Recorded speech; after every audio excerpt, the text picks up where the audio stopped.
पसंद और मोहब्बत। एक बुजुर्ग से किसी ने पूछा, पसंद और मोहब्बत में क्या फ़र्क है? बुजुर्ग ने जवाब दिया, आप एक फूल देखते हो और उसे तोड़कर अपने पास रख लेते हो, ये पसंद है। और अगर आप इस फूल को रोज़ाना पानी देते हो और उसका ख्याल रखते हो तो ये मोहब्बत है। हिंदू का सवाल। एक हिंदू ने हज़रत अली से सवाल किया, हिंदू मुर्दे जलाते हैं जबकि मुसलमान मुर्दे दफनाते हैं, क्यों? हज़रत अली ने जवाब दिया, कचरा जलाया जाता है और ख़जाना छुपाया जाता है। इमाम गज़ाली ने फरमाया, सब इंसान मुर्दा हैं, जिंदा वो है जो इल्म वाले हैं। सब इल्म वाले सोए हुए हैं, बेदार वो हैं जो अमल वाले हैं।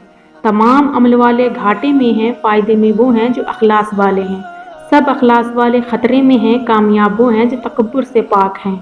राबिया बसरी से किसी ने पूछा कि क्या गुनहगार की तौबा कबूल होती है? फरमाया, इंसान उस वक्त तक तौबा कर ही नहीं सकता जब तक अल्लाह तौफीक ना दे, और जब तौफीक मिल जाए फिर कबूलियत में कोई शक नहीं रहता।